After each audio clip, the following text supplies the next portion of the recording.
Hi Darren, how are you? I'm very well, thank you. All the better to be speaking to you, girls. Yep, amazing. It's to actually connect with another real person. We were just saying before we came on. No, you've just pinched what I said. Yeah, we have. But it is. Yeah, but you two are one of the same, so it doesn't really matter, does it? That's what people say to us, that we're like the Ant and Dec of the sobriety world. But I don't know who's who. Who's the tallest? Yeah. What, out of Ant and Dec? Yeah. And definitely. You're Ant then. Yeah, he is, yeah. Yeah. She's Ant. She's the one in crack. I'm the other one. I'm the funny one. So, just for people who haven't actually read or listened to your book yet, can you give us a little brief outline of your sober journey and a bit about your background? Yeah, of course, yeah. I mean, with most people, really, it all starts at an early age, doesn't it? And, I was no different. It was just seen as the norm. I mean, my dad went to the pub on a Saturday without fail, every Saturday. It was like a religion for him. So he that was his thing. My mum hated it. So you've got these two at each end of the spectrum and whatever. So for me, it was kind of normalized, but at the same time, there's an issue there. So you'd think, if you was to think about it logically, you'd probably think, oh, well, if he's brought up like that with one person negative and one positive for it, maybe he's going to be somewhere in the middle, but it didn't transpire like that. I'd seen my parents arguing and throwing things and all sorts when I was growing up. Added to that, I had two older brothers who were the youngest, one 10 years older than me, one 12. And, at that time when you're a young teenager, they're going out on the pop and what have you. So again, it's normalised. So I was already in pubs and stuff at 15, but it really started when you go through your your late teens and that, and everybody's out as you do. But with my job, I went through an engineering apprenticeship and everything, but it really started when I got into sales, and I went into this first ever sales visit, and I remember I was with the senior sales guy, let's call him, and we went to this meeting, and then we said, oh, we'll go and grab some lunch. I'm thinking, oh, that's all right, yeah, we'll go and have some lunch. So we had lunch and a pint. Yeah. And I thought, who's paying for it? And it wasn't me. And I'm like, click, bullseye, here we go. So that was really a starting point into that business development sales career, which led me all over the place. And, it definitely still is a single man woman's game, definitely. Because I got to where I was away from home all the time. I'd get up at stupid o'clock on a Monday morning and wouldn't come back till Thursday night, Friday night.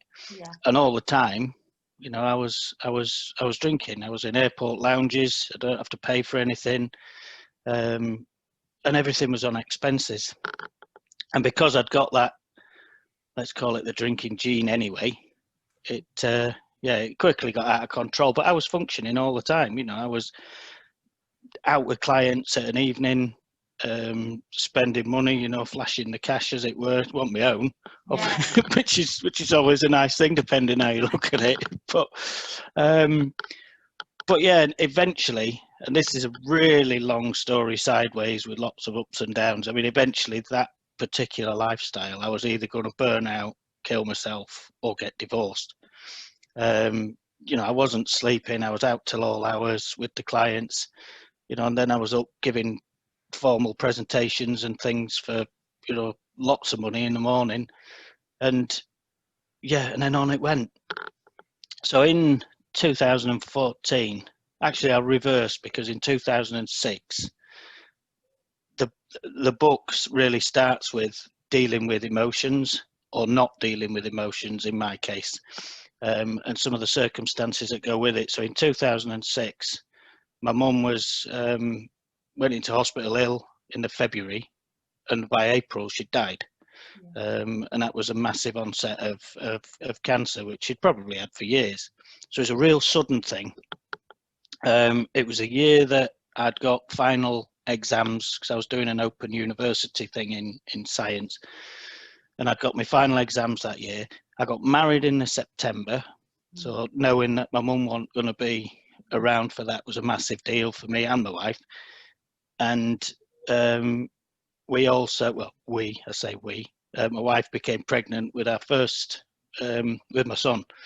So to say it was one of them years is a bit of an understatement. It was woof, and I just went bang, park that, carry on.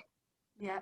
And by carry on, a lot of it, you know, the drinking already, I was already binging big time. That just increased. So throughout that was, present from right that moment right to 2014. I mean, I would be planning my, customer visits around nightlife. Right, I'm off up to Edinburgh, or I'm off to, blooming Germany, Denmark, wherever I was going. And it would always be about when I could get that drink. So in 2014, back to that, I got to this breakdown point, and I just, enough's enough. And I left the job. I came back. I had some time on garden leave and trying to sort myself out. And that was really, that was make or break for my relationship, because, people who drink, there's another side to that. There's always the person that maybe doesn't drink. And I think that's quite important as well to get across. So from 2014 to, 2000 and right to the end of 2018 really is when it really got a hold, secret drinking. Yeah. And because I wasn't away from home, you see, I couldn't hide it as much. Or I couldn't, make a call home at 8 o'clock in the evening saying, yeah, I'm really tired, and, all the BS that comes out when you're hiding the fact that you're drinking.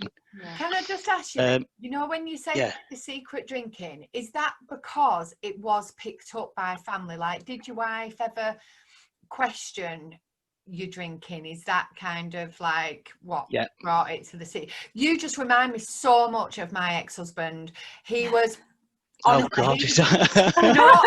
No, but he was a business development manager, and the story that you said, I have watched it. Lived it. I've watched it, and I've lived it, and I've been the other side. So when you say, how important it is that there is that other side to it, and it just makes me feel really like so lovely to see you here sober and being able to tell your story, but really sad as well in the fact that my ex-husband hasn't really got to that point. Do you know what I mean? And it's just so interesting. Yeah. It's interesting how you said as well about how you would have ended up divorced, or that it is that choice in the end, isn't it? Yeah.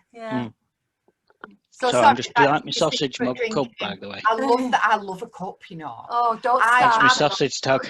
I really like it. Will you please not talk to her about cups or dogs, because wellies. I've ruined it there. Then I've got both. I love cups and dogs. And wellies. What's in your cup? And wellies. And wellies. What's coffee. in your cup? Shut up. I've got coffee in there. Just coffee. Yeah, honestly. Just checking. Just checking. Is it yeah.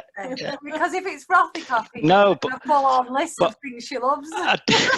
I did get a new coffee machine for Christmas, actually, with the milk frother. Oh, I love a milk frother. Honestly, my milk frother changed my life. Changed mine as well. It actually has, though. I know we've completely gone off track, but she's stopped nagging me on coffee because she's got her own addiction. It's so bad. Yeah. Well, it's either coffee or tonic for me.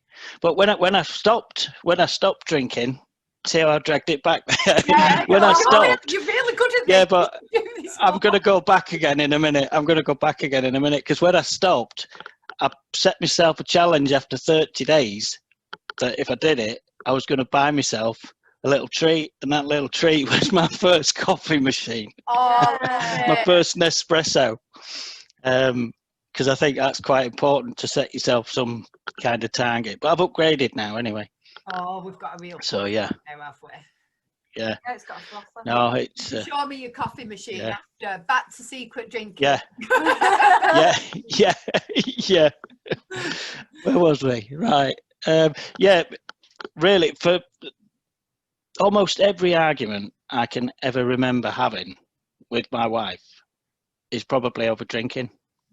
And that's because, you know, and this sounds really familiar with what I said earlier, is because I liked it.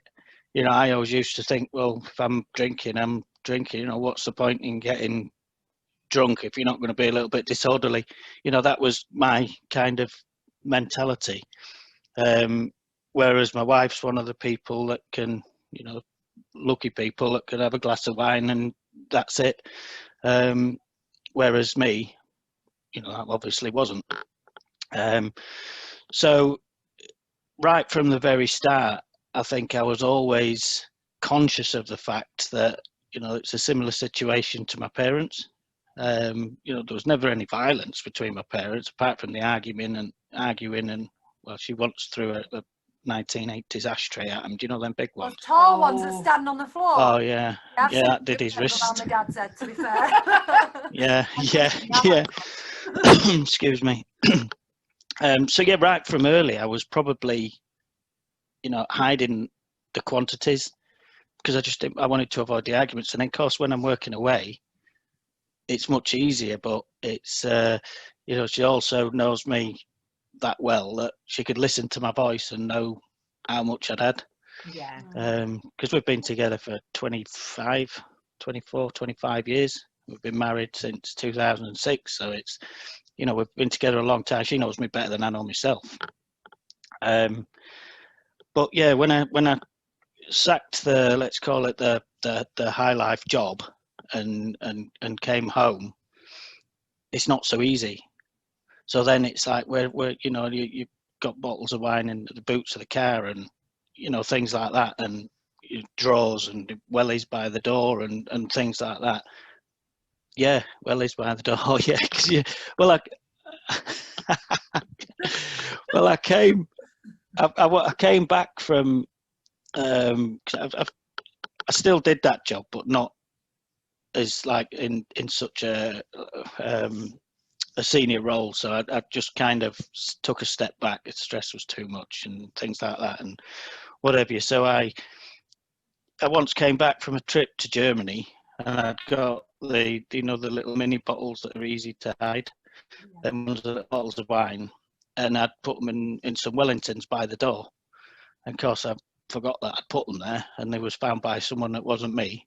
And I think that was the first time I think I got caught.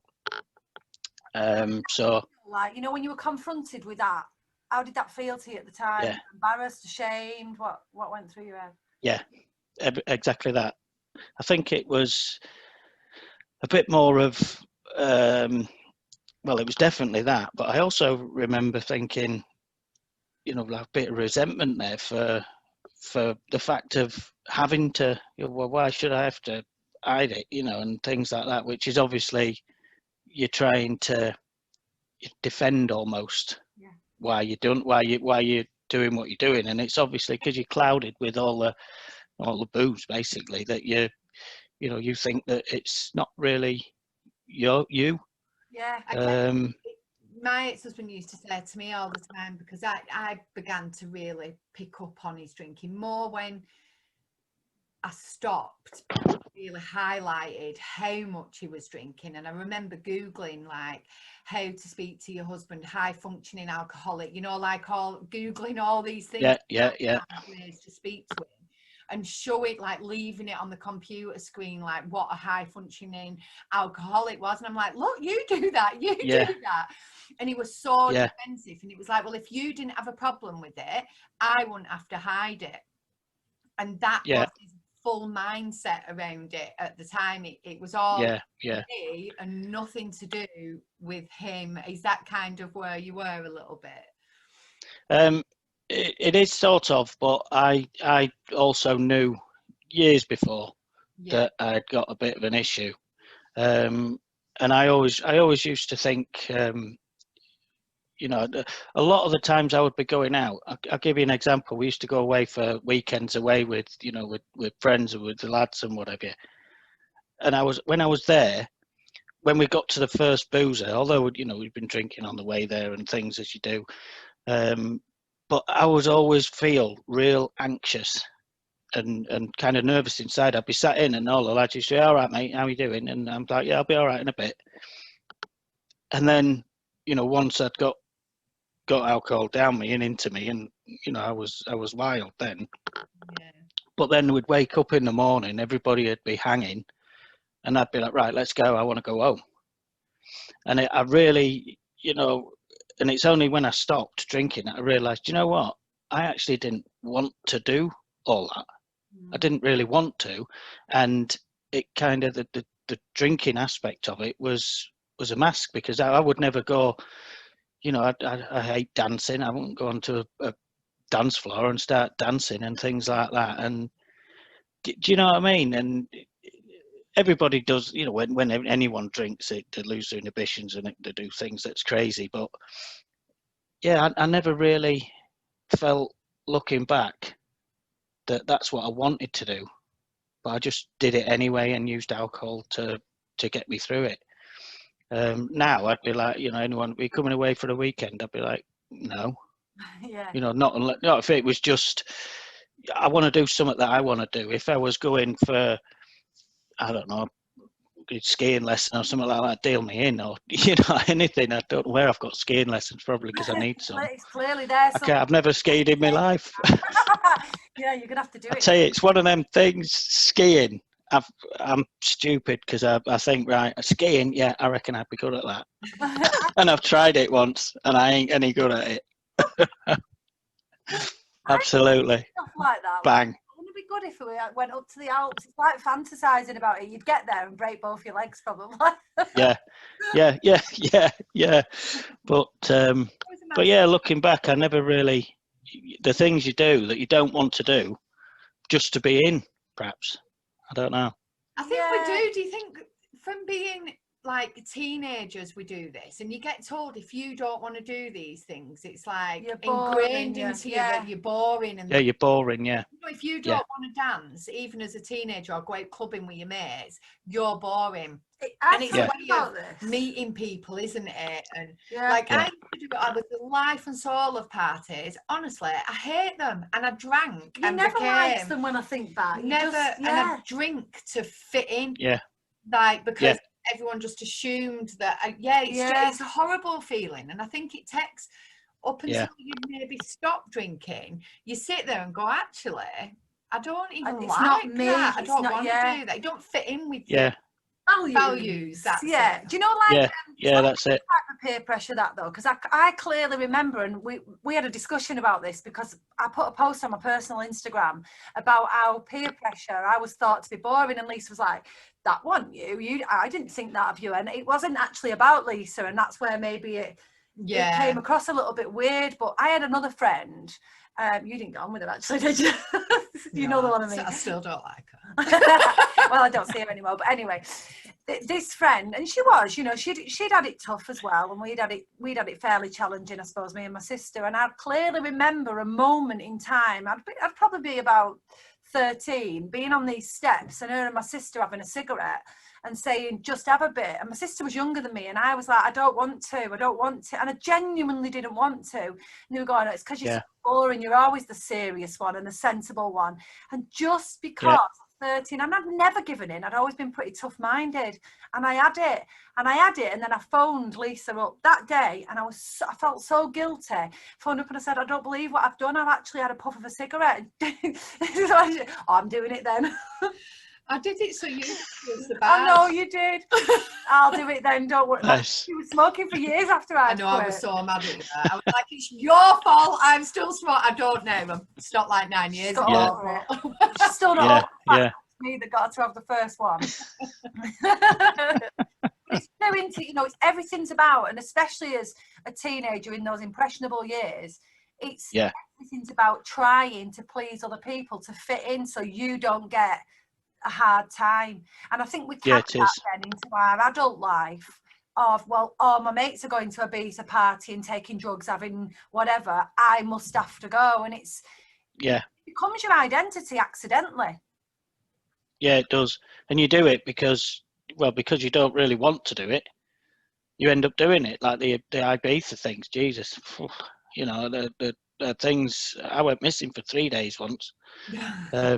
While I was there, and yeah, it was just crazy. And that was all because you wouldn't do it under normal circumstances. You need something to get you through to do it.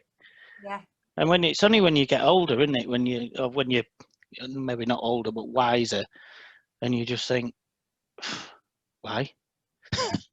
You know, what's that all about? That's what sobriety brings, isn't it? That clarity and that understanding. Yeah, it does. Yeah. Yourself. Like, I honestly, thought I was an extrovert. I would have, if anyone had said to me, "Are you an extrovert?" I'd be like, "Oh, I don't like being on my own. I have to be with people." That's not even true.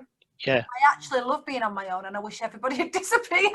I think. Yeah, I'm like that sometimes. I do think a lot of us in the sober community are of kind of who have stopped drinking. I like that. Like most people we speak to don't really like going out that much. And I think something I always remember now is, you know, like if you're drinking to have a good time, and like it means like the people you're with, they're not your people. Yeah, that's what I always say. They're not. That's right. Yeah. Because if you're having to take a substance to make yourself fit in with what they're doing, then you don't want to be doing that.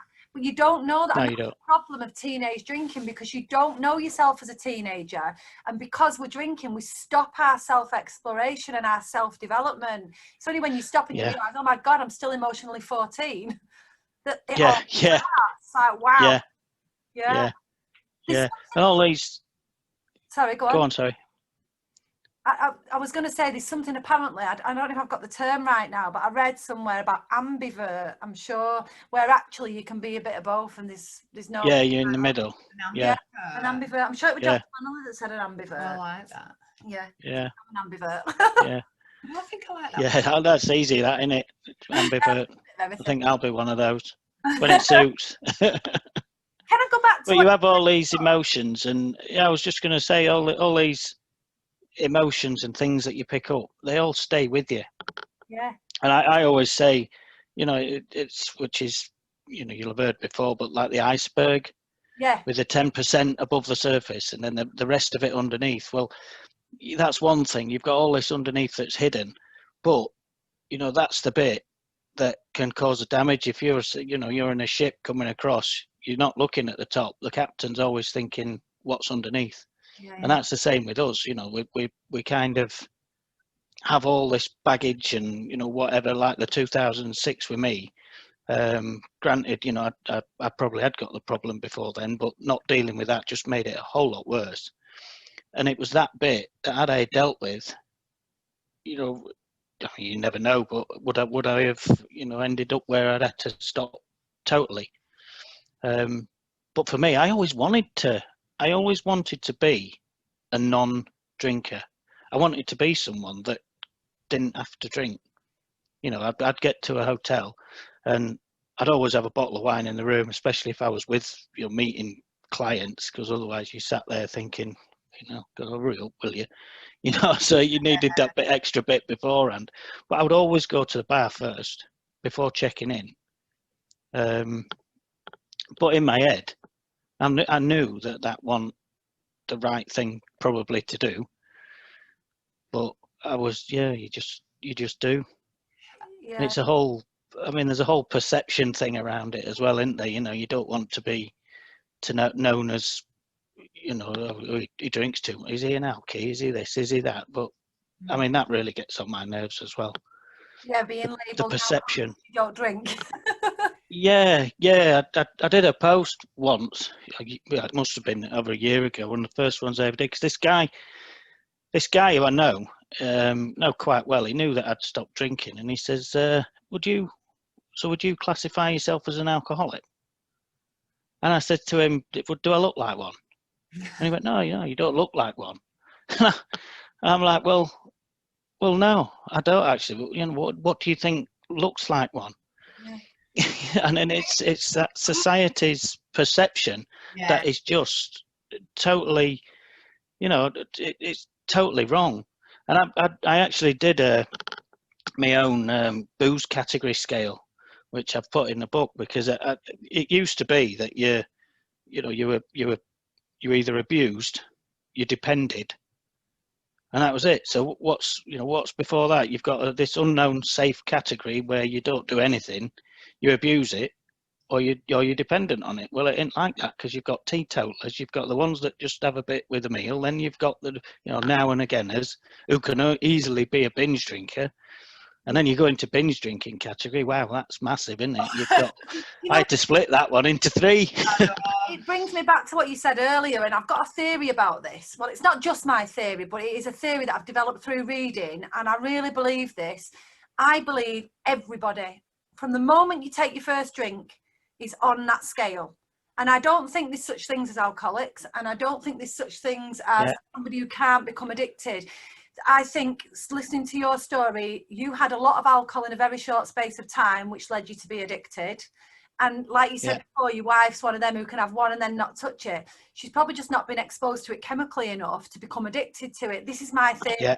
Everybody can, not will, but everybody can become addicted, because it's such an addictive and dangerous substance. What did we read? I listened to it. If it had been discovered now and subjected to exactly the same tests as the illegal drugs are, it would be a class B/class A drug. The other thing about this term alcoholic, I just don't like it. I don't like it, and I would never class myself as an alcoholic. But then I have this big thing in my mind, right? Because I really want to remove the stigma. So by removing the stigma, does that mean that I should not be as fussy about using the term alcoholic, because would that help remove it? But then I think, because we have this idea of what an alcoholic looks like, this is what stops us, or people, questioning their own drinking, because an alcoholic is the homeless person sat on a bench,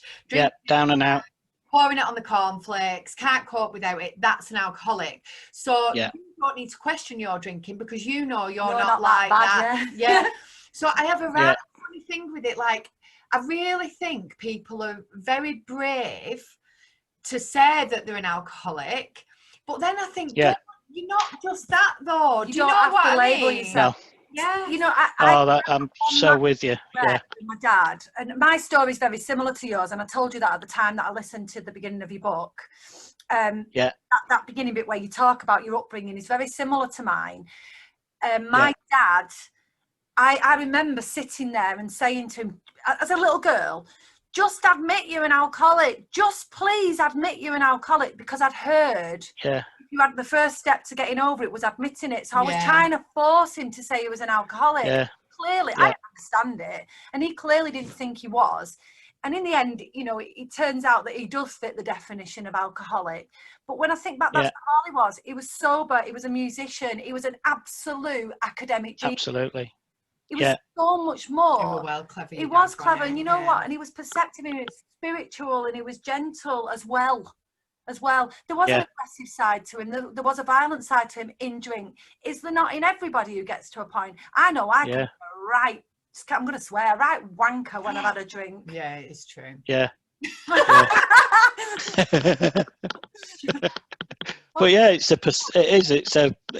it's a stigma.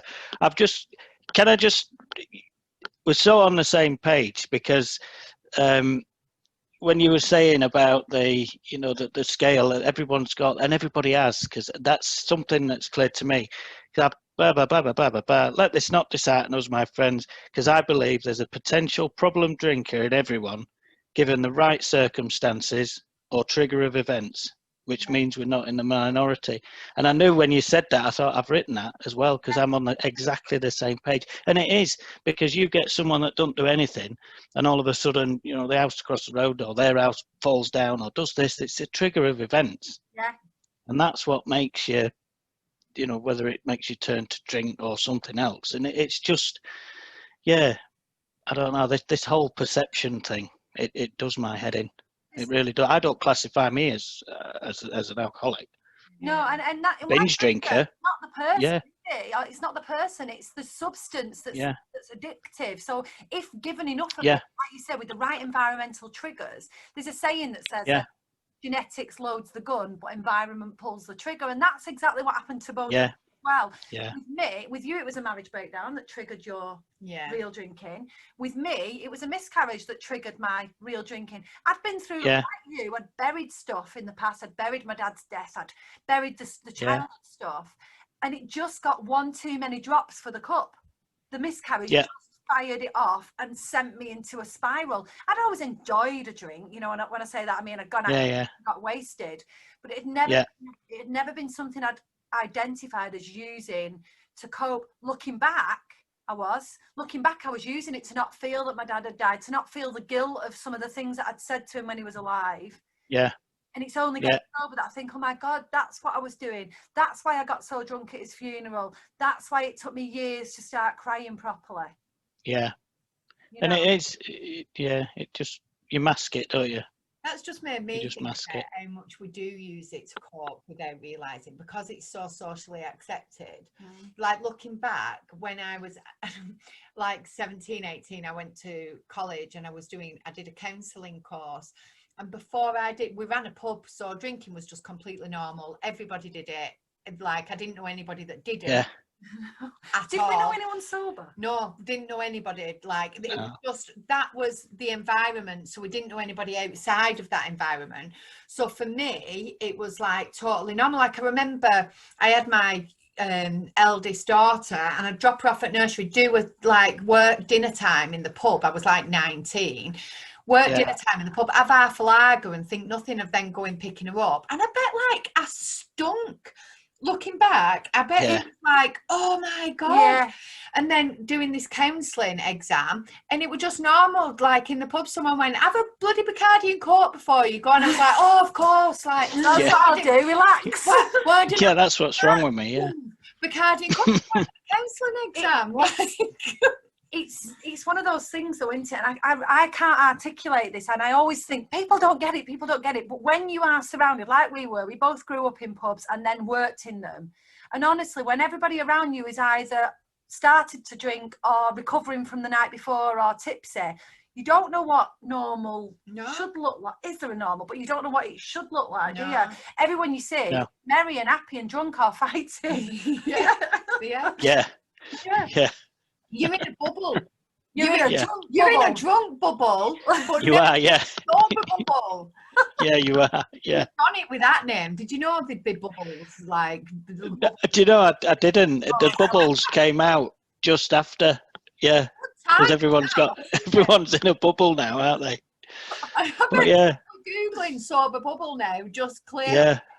Some bubbles, I do. We're like, stop it. With a padlock. Where did that name come from, though? Because I always used to, when I'd stopped drinking, I didn't really want to go anywhere. You know, I'm thinking, right, I don't want to go to, you know, that first time when you go to, I don't know, somebody's birthday party or whatever, and you know there's going to be drinking. I used to dread it, and I say, I'm all right. I'm here. I'm in my bubble. I'm happy. I've got, you know, my bubble is my family in my house here where I am now, and I think I just said it one day. No, I'm not going. It'll be full of piss heads, and I'm stopping here in my sober bubble. Bang, that was it. Because the book was actually going to be called Variety and Sobriety. When I first came onto Instagram, that was. That's a good name. That's the name of our first book now. I'm having it as a sequel. Hang on. No, I'm not. But yeah, and then when I come up with that, I thought that's cracking. That I like that, and I changed my Instagram name to the Sober Bubble, and obviously the book. So love it. And did you ever imagine that you would be an author of your very own book? Oh no, I've always thought to myself. I tell you what, I always thought to myself, because I've always like, right, I loved English at school and all that kind of stuff, bizarrely. You know, when it comes to writing business plans and things, I always used to love doing that kind of stuff. And I always thought there's a book in me, but it would have been entirely the opposite. It would have been about the scrapes, you know, the boozy expeditions, the stories that I could tell. There's definitely there's a book there, yeah. And I always used to think I could write that book, and I always thought that. So in one respect, I always would think I'd like to write a book, and then on the other side of the coin, you know, I never thought I'd write a book about what I've written a book about. But I'm so grateful that I have been able to do that. We're grateful you've been able to do it. Yeah. Your poem out of your book has been weirdly. I got sent on our sober lounges on a Thursday. We have a bit of a poetry corner at So Jo actually sent me your poetry. She was listening to your book on Audible, and then she wrote it down. And then, bless her, the day later, somebody then sent us the poem already written out. So I thought, she was it the Dry January one? Yeah. Oh yeah, I posted that. I put that on. I put it on a group somewhere, I think. Someone had said about Dry January. I didn't know whether to try it, and I thought, oh, well, I've written a poem about that. Yeah, well, you posted the picture the day after Paul John. Oh, bless. Pausing out and everything. She'll maybe know it off by heart now. Yes, she will. But yes, I'd really encourage people to go and read it. Yeah. Fantastic. And we'll put all the links to your website and your Instagram and your book, your Audible on here as well. But do you want to sort of tell us about where people can find you and what you've got lined up? Yeah, absolutely. I mean, obviously, the book, Finding Your Sober Bubble, is on Amazon. And you can get that on eBook and paperback. And also the audiobook you can get on Amazon. But it's, I think most people get the audiobooks off Audible these days. But it's on iTunes as well, the audiobook. And you yourself as well, don't you? I narrated it myself, yeah. Yeah, I did. I got a couple of, well, a couple, I say a lot more than a couple, probably about 10 people for auditions, because you get asked for auditions. And while some of them was, you know, I'd asked for a male northern, you know, voice, I got some people from America, I got some women wanting to do it. And I thought, well, do you know what? I'm going to do it myself. So I set up some blankets and all sorts in a summer house outside. I was kind of, oh, fantastic. So I did it myself. But yeah, that's on Audible. And then I'm on Instagram, I'm at the Sober Bubble. The same on Facebook, which I've only just started using Facebook, really. And then I've got the website, which is theunioflife.com. So maybe I should put them all together and call them the same thing. I don't know, but I mean, the website. I like that. Yeah, when I saw it was free, I bought it and I had no idea what I was going to do with it. I just thought, right, I'm going to start writing a blogging or doing something just for my own accountability, really. And I thought, what is it that I can write about? I thought, well, I've been through the Uni of Life, and I'll Google that, as you do. And I couldn't believe that it was available with a .com, this domain. And I thought, bye. So I just bought it and thought, I don't know what I'm going to do with it yet. So it's, but yeah, I've just changed that all up, and there's a lot of information where to find me on there as well. Oh, fantastic. And are there plans for a sequel? I know you said a minute ago that you might have a sequel, but I don't know whether that was a bit tongue-in-cheek. Is there a plan? I'd love to do something else, definitely. I've written a journal, which I've just put out, actually, which gets people to, it's mainly for, like, let's say, the first 30 days, first week, or whatever it is, because there's a hell of a lot of anxieties and, you know, people not sleeping. And I'm a firm believer in the 6 Ps, which I don't know if you're familiar with the 6 Ps. Planning, preparation, prevents piss poor performance. Could be 5 Ps, but I like to throw that one in there. It gives it a bit more emphasis, doesn't it? As you're a northerner, that. Always room for it. Yeah, probably is, yeah. Aren't we great people, aren't we? So yeah, I've got that out, and but I've not really pushed that as anything as yet. So I've got loads that I'm thinking of doing. I mean, I've actually a certified life coach as well, but I've not done. I've not yet done anything with that. I'm kind of just taking a seat and seeing where it takes me, really. It's so good. Yeah. Being in your sober bubble gives you that ability, doesn't it, to just get creative. Yeah. be there.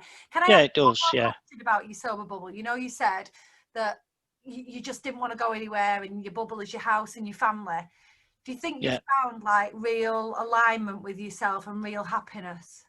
Definitely. I spent years thinking, years looking for something, blinded by booze. And whatever I was looking for, the next best thing, what am I searching for? And I found it right under my nose. I'm going to read that actually. I'm so glad, because I can't It's catch the bottom of that.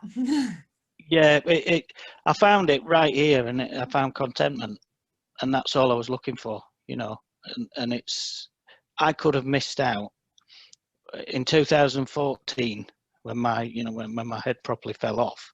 All right, drinking carried on, and right through that period I could have missed, my kids going through different stages of their life, and through sobriety and everything, and contentment, and actually feeling, I don't need anything else. I haven't done that. So contentment. And this here is, I keep this because I went through NLP with a lady called Jill Cowley, and that was in her office one of these sessions where I went in, and it says you can really see what's right in front of your nose. Yeah. And I immediately saw it, because at that, by then I'd realized that what I'd got is what I actually wanted, and if I don't sort myself out, I'm going to lose it. And I said, that's amazing. And she gave me it as a gift. So I have it in my office, and it's just a reminder. Goosebumps. I've actually got goosebumps on my arm with what you just said, like that you already had everything you wanted, and you just needed to not destroy it, really, and to find and you did. That's incredible. Yeah.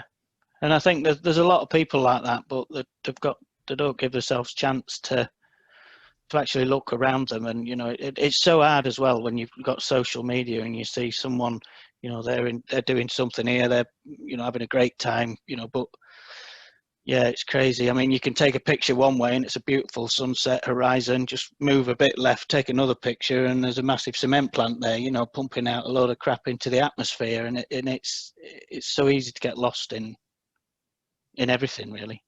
You've got to focus on what's good for you.